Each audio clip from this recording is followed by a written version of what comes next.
Today, Bitcoin sinks to $40,000 as the post-ETF rout continues. We give you an inside look at how much crypto was a focus at the World Economic Forum in Davos. And executives from Galaxy Digital and Invesco discuss their joint spot ETF partnership and what's next for crypto now that these products are trading in the US.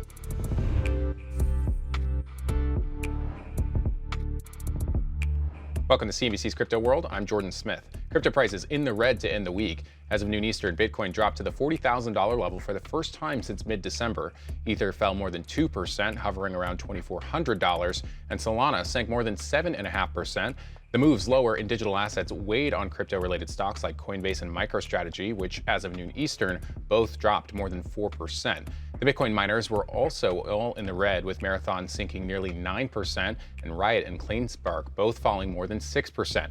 For the week, Bitcoin tumbled nearly 8%, Ether fell nearly 6%, and Solana fell nearly 7%. All right, let's talk about the latest headlines. Coinbase could feel the impact of more investors dabbling in spot Bitcoin ETFs. According to Reuters, which cited analysts, the crypto exchange could take a hit to its trading volume and margin, and Coinbase's trading commissions and spreads could also be affected as well. JP Morgan warned that if spot Bitcoin ETFs succeed, it will push potential Coinbase customers into the hands of equity brokers. On top of that, new investors could be attracted to lower than average fees charged by ETF issuers and the convenience of getting exposure to Bitcoin through regulated stock exchanges. CFRA research downgraded Coinbase to sell from hold, saying the company could be forced to cut its trading fees to stay competitive with those new ETFs. We reached out to Coinbase for comment but didn't hear back right away. However, a spokesperson told Reuters that at the moment the firm doesn't plan to lower transaction fees and expects to benefit from a broader adoption of Bitcoin. Since the new ETFs became available in the US stock markets last Thursday, shares of Coinbase have dropped more than 21% compared to the nearly 12% slide in Bitcoin. Next, the World Economic Forum is wrapping up in Davos, Switzerland, and Crypto World's Mackenzie Sagalos is on the ground to walk us through just how much crypto was on the minds of the world's business and political leaders.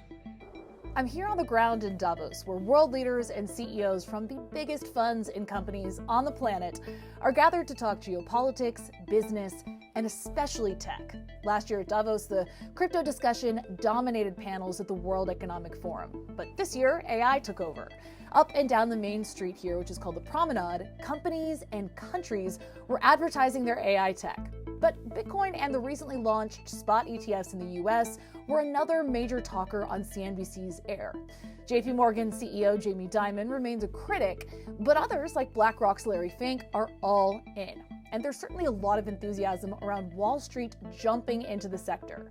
In fact, for the $30 trillion advised wealth management industry, the floodgates could be about to open. Analysts at Standard Chartered anticipate fund inflows in the range of $50 billion to $100 billion in 2024.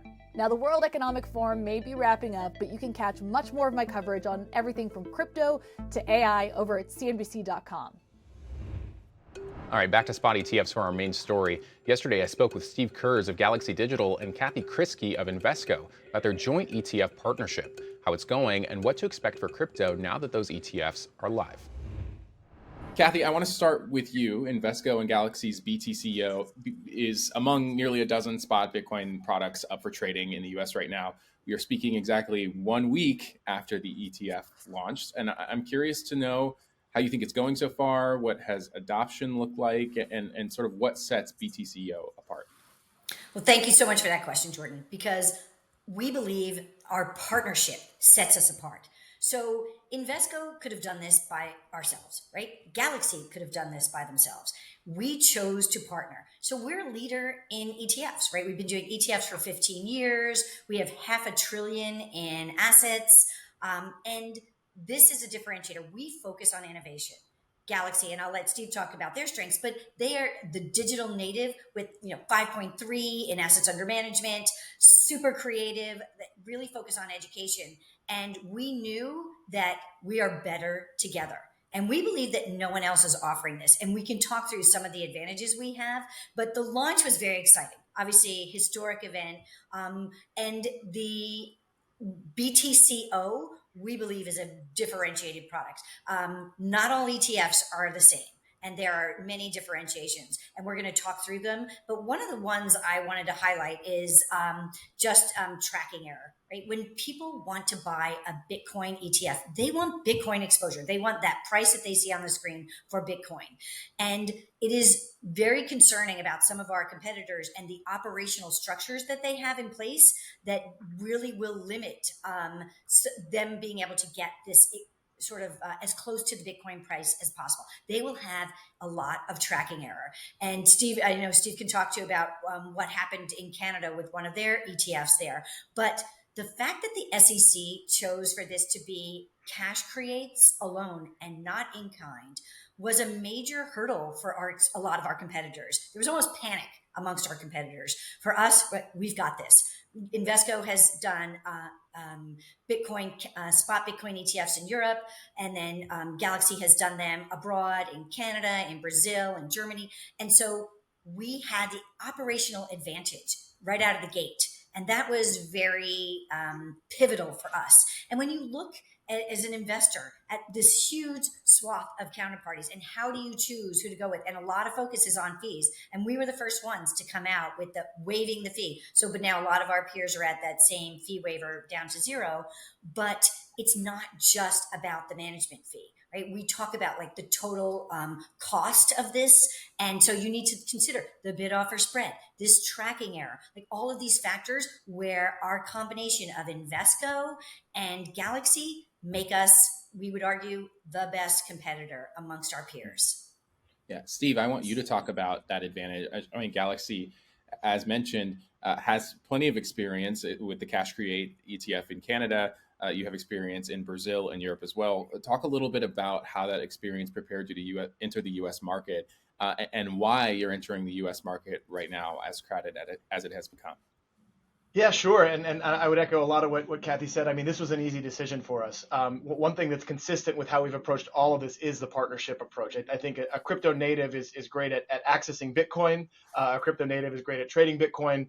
We traded more crypto than any asset manager in crypto globally last year, $3.5 billion of crypto for a variety of reasons. We've got a whole platform that's not just the ETF side of our business, but active funds, liquidations of bankruptcies, et cetera. So we really do have that market texture and connectivity to the market.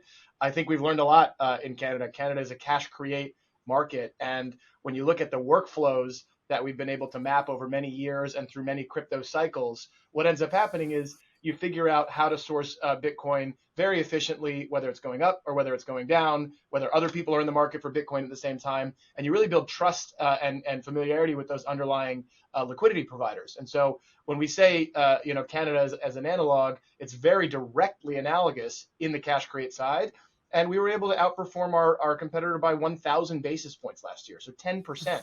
And so I don't want to diminish from the fee conversation. It's important. It's relevant. We will be aggressive on fees. We already have been. We were the first ones to do the 0% waiver. But I just want to highlight that the most important thing for investors is who's going to be here to stay in the long run, who's going to help you contextualize this in the portfolio, who's going to track Bitcoin the best, and then, of course, fees and all the other things that matter. So I think you have to look at it holistically, and you really have to look at it over time as opposed to any one moment or any one day out of the gates.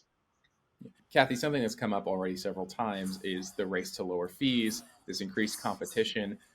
What are your thoughts on consolidation? We have a dozen of these. Is this something that you expect by the end of 2024, heading into 2025, that will still be the case?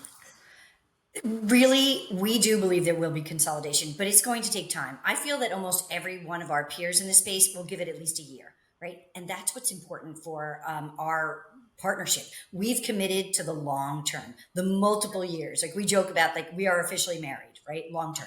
And this is, we understand though that some others, it was a great idea. They saw the opportunity. It made sense, right? This is what every client has been asking for. And so they thought it will be fine. And I know a lot of them have had operational challenges, right? Which I said, like, we haven't, but I think that they're giving it a try. And, I respect that, but I do believe we'll have a much smaller universe of competitors by this time next year. Yeah.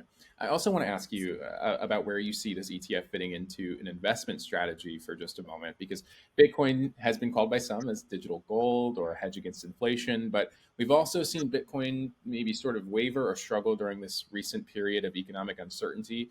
So from your perspective, where does this ETF fit into a diversified investment strategy as a safe haven or something with more risk?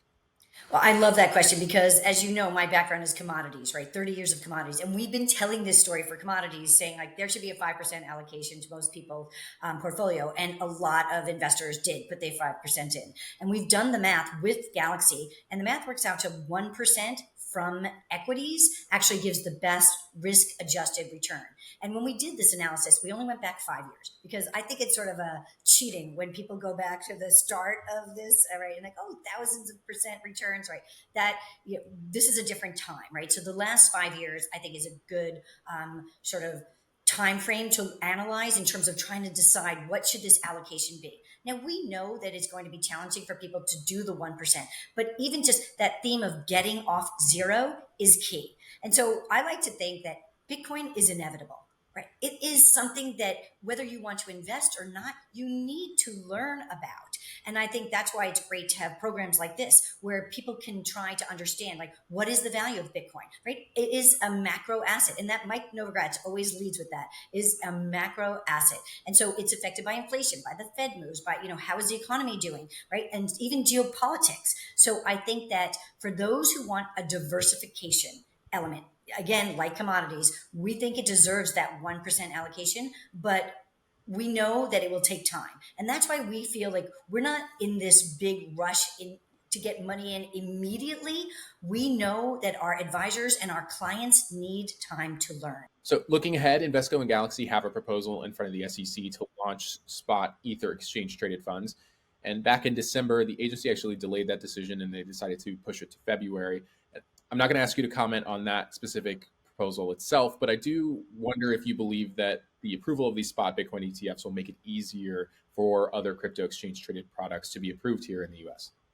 Yeah, look, as a first step, the reason we partnered with Invesco was because this was not about one product, and it wasn't about two products, and it wasn't only about single asset products. It was about the technology being embraced on a much broader suite. So we think over time, to Kathy's point, we're going to have a great suite of crypto products. We are excited about Ethereum. I think the market's already showing you that it's turning its eye to Ethereum a bit. There's been a rotation trade that's happened over the last week and a half. And then most importantly, I think you have a real roadmap. How do you become an institutional asset? You move from CME futures, OSC traded ETFs, futures ETFs in the US, and then the spot ETF. So obviously we can't comment on the SEC's approach to any filings or any one asset, but I do think, of all these assets, Bitcoin and Ethereum have established themselves. They have real use cases, they have real market caps, and they have real narratives, and they have real purposes in a portfolio. And so from that perspective, I would be surprised if we didn't have an Ethereum ETF, and we're going to be there and ready to go when it's time to do that. All right, that's all for Crypto World this week. We'll be back again on Monday, and we'll see you then.